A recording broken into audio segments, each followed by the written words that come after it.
वसंत, कक्षा 6, पाठ 2, बचपन। इस पाठ के माध्यम से पाठकों के हृदय में बचपन की सुखद अनुभूतियों का एहसास कराना ही इसका मुख्य उद्देश्य है बच्चों।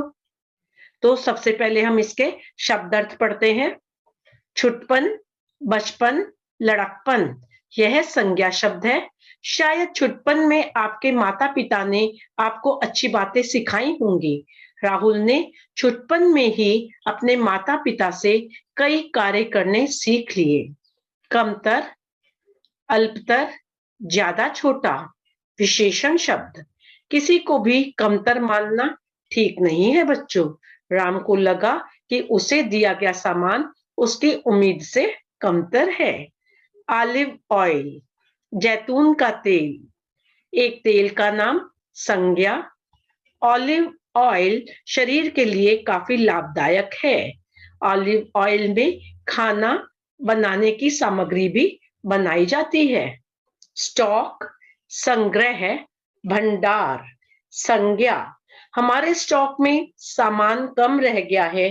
कुछ ऐसी वस्तुएं होती हैं जो स्टॉक में रखना जरूरी होती हैं बच्चों। बुरकना, छिड़कना। बुरकना का क्या अर्थ है बच्चों? छिड़कना। भुरभुराना, क्रिया। आंवले का चूर्ण पीस कर घाव पर बुरकना चाहिए। काला नमक, सलाद पर बुरकाकर खाना सेहत के लिए लाभदायक होता है। हष्ट पुष्ट, तगड़ा, हट्टा गट्टा, विशेषण शब्द। राम एक हष्ट पुष्ट लड़का है। संतुलित आहार खाने से शरीर हृष्ट पुष्ट बनता है। तो बच्चों, लीजिए पेश है चैप्टर बचपन, यानी कि पार्ट नंबर 2, बचपन।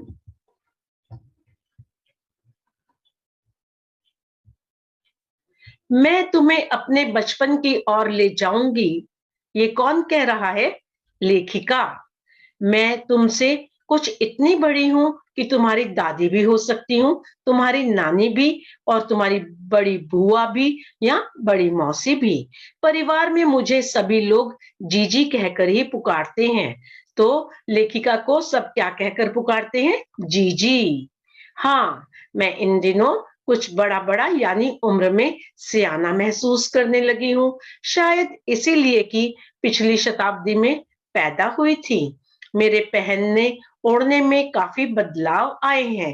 पहले मैं रंग बिरंगे कपड़े पहनती रही हूँ, नीला, जामुनी, ग्रे, काला, चॉकलेटी। अब मन कुछ ऐसा करता है कि सफेद पहनो, गहरे रंग नहीं, हल्के नीले रंग। मैंने पिछले दशकों में तरह तरह की पोशाकें पहनी हैं। पहले फ्रॉक, फिर निक्कर वॉकर, स्कर्ट, लहंगे, गरारे और चूड़ीदार घिरावदार कुर्ते। बचपन के कुछ फ्रॉक मुझे अब भी याद हैं।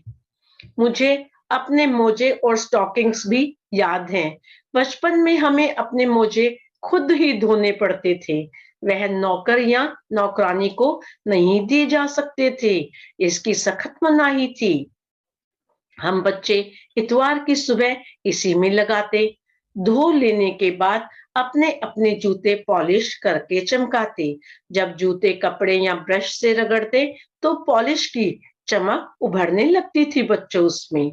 सरवर, मुझे आज भी बूट पॉलिश करना बहुत ही अच्छा लगता है। यहाँ पर मुझे कौन कह रहा है? लेखिका अपने आप को कह रही हैं। हालांकि अब नई नई किस्म के शू आ चुके हैं। शू यानी जूते। कहना होगा कि ये पहले से कहीं ज्यादा आरामदेह हैं। हमें अब नए जूते मिलते, उसके साथ ही छालों का इलाज शुरू हो जाता। हर शनिचर को हमें ऑलिव ऑयल या कैस्टर ऑयल पीना पड़ता। यह एक मुश्किल काम था। शनिचर को सुबह से ही नाक में इसकी गंध आने लगती। छोटे शीशे के गिलास जिन पर ठीक खुराक के लिए निशान पड़े रहते, उन्हें देखते ही मिचली होने लगती। याद रहे, उन दिनों कुछ घरों में ग्रामोफोन थे, रेडियो और टेलीविजन नहीं थे। हमारे बचपन की कुल्फी आज आइसक्रीम में बदल गई है, कचौड़ी, समोसा, पैटीज में बदल गए हैं और शहतूत तथा फालसे और खसखस के शरबत कोक और पेप्सी में।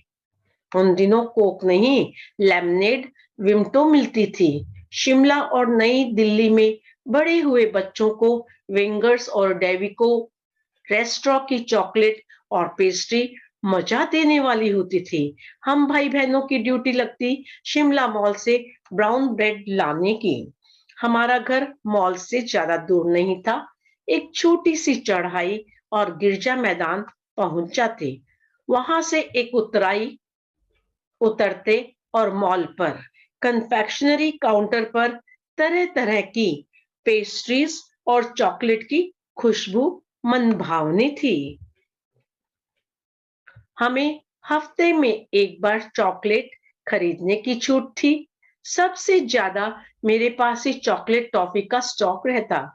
यहाँ पर लेखिका कह रही है कि हमें हफ्ते में एक ही बार चॉकलेट खरीदने की छूट थी और सबसे ज्यादा चॉकलेट और टॉफी लेखिका के पास होता था। मैं चॉकलेट लेकर खड़े खड़े कभी नहीं खाती, घर लौटकर साइड बोर्ड पर रख देती और रात के खाने के बाद बिस्तर में लेटकर मजा ले लेकर खाती। शिमला के काफल भी बहुत याद आते हैं, खट्टे मीठे, कुछ एक लाल और कुछ एक गुलाबी रस भरी कसमल। सोचकर ही मुंह में पानी भर आई। चेस्टनट एक और गजब की चीज, आग पर भुने जाते और फिर छिलके उतारकर मुंह में। चने जोर गरम और अनारदाने का चूर्ण। हाँ, चने जोर गरम की पुड़िया तो जो तब भी थी वह अब भी नजर आती है। पुराने कागजों से बनाई गई इस पुड़िया में निरा हाथ का कमाल है। नीचे से तिरछी लपेटते हुए ऊपर से इतनी चौड़ी की चने आसानी से हथेली पर पहुंच जाएं। एक वक्त था जब फिल्म का गाना चना चोर गरम बाबू मैं लाया मजेदार चना चोर गरम उन दिनों स्कूल के हर बच्चे को आता था। कुछ बच्चे पुड़िया पर तेज मसाला बुरकवाते यानी डलवाते।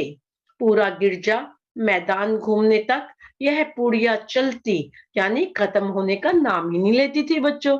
एक एक चना पापड़ी मुंह में डालने और कदम उठाने में एक खास लय रफ्तार थी। छुटपुन में हमने शिमला रिज पर बहुत मजे किए, घोड़े की सवारी की। शिमला के हर बच्चे को कभी ना कभी यह मौका मिल ही जाता था। सर्वर स्कैंडल पॉइंट के ठीक सामने उन दिनों एक दुकान हुआ करती थी जिसके शोरूम में शिमला कालका ट्रेन का मॉडल बना हुआ था। इसकी पटरियां, उस पर खड़ी छोटे छोटे डिब्बों वाली ट्रेन, एक और लाल टीन की छत वाला स्टेशन और सामने सिग्नल देता खंबा, थोड़ी थोड़ी दूर पर बनी सुरंगें। पिछली सदी में तेज रफ्तार वाली गाड़ी केवल यही थी बच्चों। कभी कभी हवाई जहाज भी देखने को मिलते। दिल्ली में जब भी उनकी आवाज आती बच्चे उन्हें देखने बाहर दौड़ते।